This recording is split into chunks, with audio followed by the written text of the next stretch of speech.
Der Führer empfing den Großmufti von Jerusalem, einen der einflussreichsten Männer des arabischen Nationalismus. Breaking news this evening, November 28, 1941. The Grand Mufti of Jerusalem, Haj Amin al-Husseini, admirer of Adolf Hitler and founder of radical Islamic movements, had a meeting with the German dictator Adolf Hitler. At this meeting, Hitler told him this is first and foremost a war of extermination of the Jews. He goes on to tell him to lock this secret in his heart. Husseini does not fit into Hitler's ideology. However, he has the common goal of wanting to exterminate the Jews as well. It seemed strange to us that a Mufti who was not a pure Aryan was being received by Hitler. But they said, no, we have the same goal, which is the extermination of the Jews.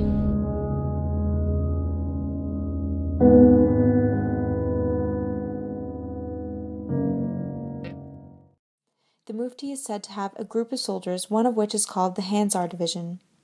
This group is made up almost entirely of Muslims brought in from all over the world.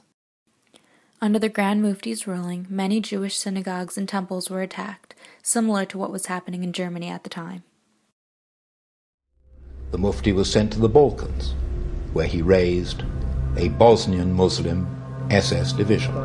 The Grand Mufti of Jerusalem had raised a Panzer division of Bosnian Muslims to fight along the Waffen-SS.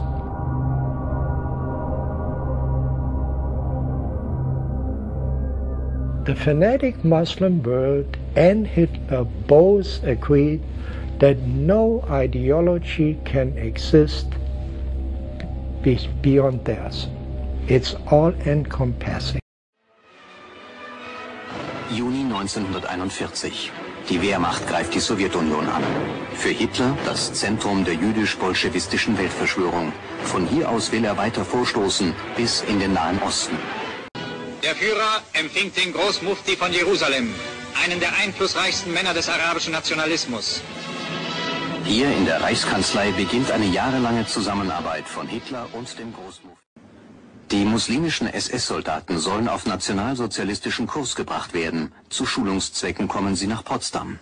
In einer Villa aus ehemals jüdischem Besitz verbreitet der Mufti seine muslimisch-nationalsozialistische Gesinnung, mit dabei als Übersetzer Zvonimir Bernwald. Now the question arises, could Hitler's plan be to find an ally in the Arab world? The answer to this question is yes, and you can still see Hitler's ideologies today in the Arab world. Hitler and his propaganda sections made a great effort to win over the Arab peoples. A secular dogma like Nazism is less dangerous than this Islamofascism that we see today.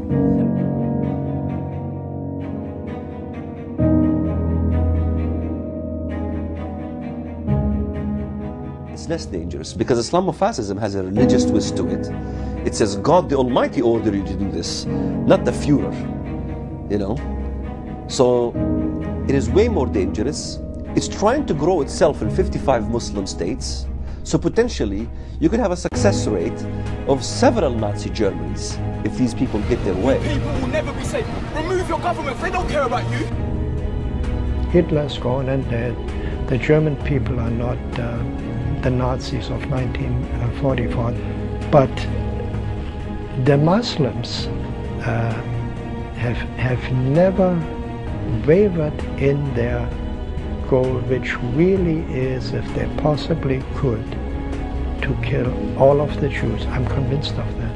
If radical Islamic fundamentalists had their way, we would have another Holocaust. There's absolutely no doubt about that. If Al-Qaeda could produce it, they would.